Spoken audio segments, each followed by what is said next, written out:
Carolina, BC. At last report, 41 degrees, 90% chance of rain at game time. Buckle up. Man, where to start here? Boston College, Bill O'Brien's in his first year as the head coach at BC. Of course, Coach O'Brien, long-time football coach. He's been involved in the game for 30-plus years. Certainly best known for his last maybe 15 years where he took over the Penn State program after it went through everything it went through, the sanctions, the problems, the loss of scholarships with all of its off-the-field issues, Joe Paterno leaving, all of that. And he did a probably incredible job considering the circumstance. He had a winning record in those 2 years where he was playing with no players and no scholarships almost. So he did a really good job in very difficult circumstances that he inherited and had nothing to do with other than he inherited the cleanup. Went from there to be NFL coach, and he was with the Texans for 7 years, and like most coaches in the NFL, was a little bit above 500. That was kind of right there. That's the NFL, right? Like you're everybody's about the same. But he certainly took the Texans franchise to a stable place. Remember, they are the newest, even though they're not new. They're still, I think, 20 years old at this point. But they are still the newest franchise in the NFL. And he had them very stable, got them to the playoffs several times. They were never the best team in the AFC, but they were always a pretty good team. Then after leaving there, dabbled around in different things, was with Alabama in different roles for a bit, and is now in his first year at BC. You say, why BC? Well, he's from there. He graduated from Boston College. I believe his wife is a BC graduate as well. So it's a place that's important to them. So he's taken over the BC program and has done a very nice job. BC is 5-5. They started the year with that win over Florida State that at the time looked really impressive and has turned out to be something that everybody does this year, beat Florida State. Other than you, Cal. It's all right. I know. I think BC, as the year has gone along, there have been times later in the year where it hasn't played as well as it was playing at the beginning of the year. Now, having said that, they just beat Syracuse 2 weeks ago. They were very competitive with SMU this last week. And in fact, I think that's a good way. BC has not gotten – there's really only been one game, the Virginia Tech game, where they really weren't in it very much. Every other game, they've been there. And Mac Brown said it this week, and I think he's right, that Bill O'Brien kind of is, as you would expect, is running BC almost like a pro franchise. And I think you see that in the way that they play. And we'll get to the quarterback because they've made a big change there. But, Adam, they run the ball. Like, you think Carolina runs the ball a lot, right? Like, Carolina runs the ball a lot. About 55% of Carolina's plays are runs. 64% of Boston College's plays are runs. So almost 2/3 of their plays are runs. That's a lot. So they run the ball, they punt the ball, they play defense, they want to take it away from you when you make a mistake. Like, it is very old school NFL football. And of course, we understand the NFL has changed now too, but you understand what I'm saying. I mean, it is run, run, run. Oh, we didn't get the first down. That's all right. Just punt it. We'll play defense. We'll get it back, and we'll run it again. They've got a bunch of good running backs. None of them necessarily have a whole – I mean, they really distribute their carries kind Kai Robichaux has gotten the most, but Trayshawn Ward, a Florida State transfer, has been impactful at times. All of a sudden, this dude, Jordan McDonald, a UCF transfer, hadn't really played a ton, and then he got a bunch of carries in their last game. A freshman from North Carolina, Turbo Richard, has gotten carries throughout the year. So they have a lot of guys that they like to give the ball to. Their pass game, they use the tight ends a lot, and they've got two good ones, Jeremiah Franklin and Kamari Morales. Of course, we know Kamari Morales. He spent his first 4 years in college at Carolina, and he's had a great year. 22 catches, 5 touchdowns. When you watch Kamari Morales, and he is one of their top targets, he very much looks like the player he was at Carolina, a guy that just somehow finds his way to the end zone a lot. I mean, he has 15 career touchdowns as a tight end. So he is a very solid player. Their best receiver is Lewis Bond, not a big guy, 5'11", but he's got 46 catches on the year, over 100 of them in his career. Reed Harris, big, tall receiver, doesn't have a lot of catches, but he's 6'5". Jaron Bradley is 6'5". Jaden Skeet is 6'2". So, I mean, they've got some bigger receivers, but they have 9, 6, and 18 catches on the season. They just don't throw it a lot. But they do have some targets that are there. Now, of course, all of that leads to the quarterback position, where Thomas Castellanos had been the quarterback all season long. He was set to be the backup, and in Larry Drew fashion, hung around for about a week and then said, oh, I'm the backup. I'm going in the transfer portal. So he's gone. And obviously, I mean, here's a guy thrown for nearly 1,400 yards on the season, not a ton, but he was a good runner as well and had been their quarterback all season long. Grayson James is now their quarterback, a transfer from FIU. One thing about Castellanos, he was small.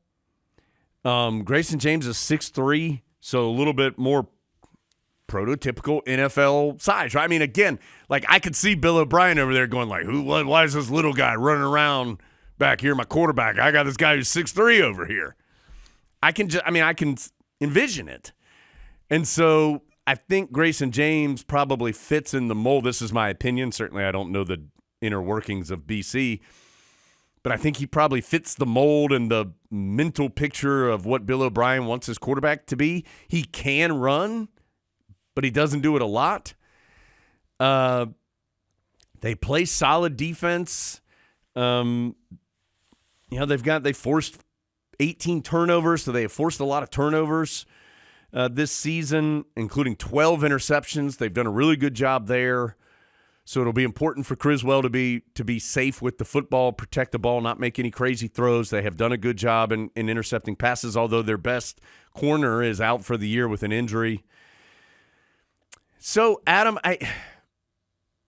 honestly, I feel like these teams are pretty similar. I think Carolina's got better talent overall than BC, but I think they're pretty similar teams. Boston College, I did fail to mention, they do have one of the best edge rushers in the country in Donovan Ezaraku. He's got 11 sacks on the year. He's really, really good. 14 tackles for loss. He's forced 3 fumbles. So, I mean, he's a really good player that Carolina's going to have to, but kind of like Rucker. Like, I mean, these teams are just very, very similar. Other than, I think the Tar Heels have obviously the best player in the game in Hampton. I think Carolina's probably a little better up front in total defensively. I think BC's probably a little better on the back end defensively. But 2 average to above average teams, I think at this moment Carolina is playing better than BC.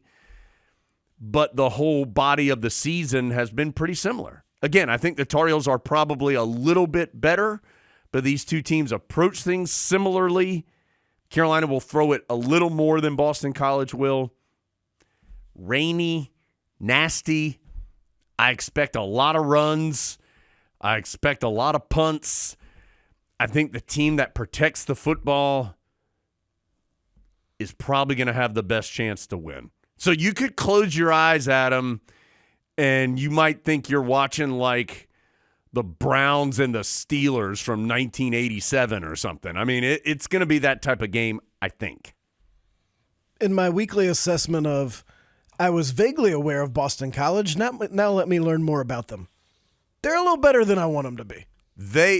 I think they are, yes, they are not. I think they are an above average team. They aren't outstanding, but they're not bad at all. And they've got they have a good, proven coach very early in his tenure, but a guy who knows what he's doing. And I do think you have started to see them take his identity or the identity he wants his team to have. And I think BC's always kind of been that way anyway, big offensive linemen and run the ball, and that's Boston College, right? But I do think you're starting to see that a little more ingrained in how they play. And I think the quarterback change was kind of the final move there of, we don't need this scrambly, running around quarterback anymore. We got a big man playing quarterback now, and that's kind of how they play. Big man, strong man. Yeah, big man, strong man. A lot of their biggest struggles have been away from home, so that's something because obviously they are back at home. But they're at home in a noon game where it's 40 and rainy, not expecting that to be a hornet's nest of activity from either student attendance or just casual fans because, as we know, it's a struggle. It's a struggle in Boston to get people to BC games. But they are good.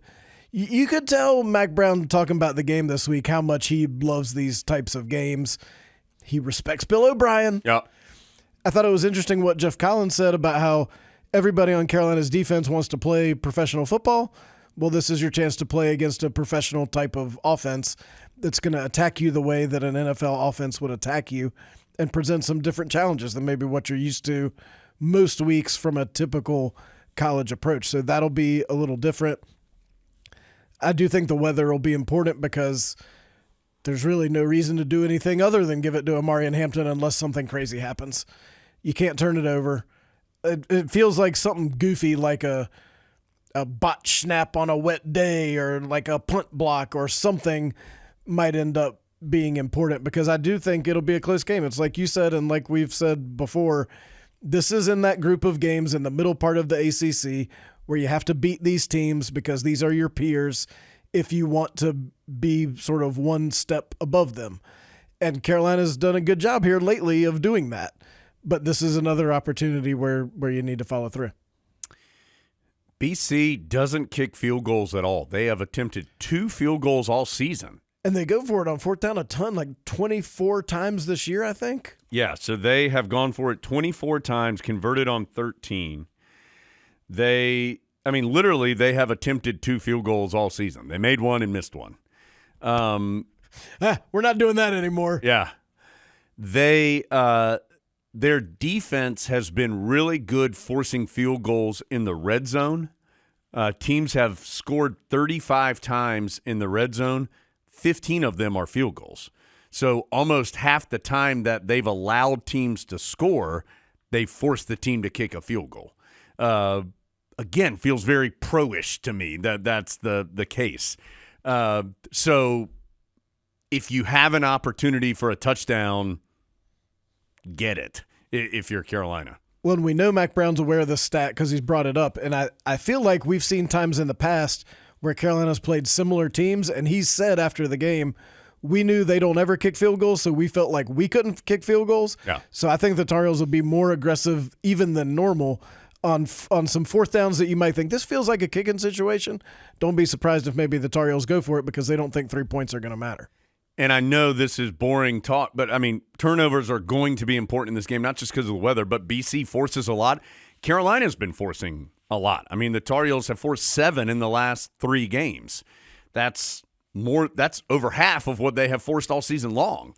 So that has been part of the reason Carolina has been better in these last 3 games is the Tar Heels are forcing turnovers. 6 of those 7 are interceptions.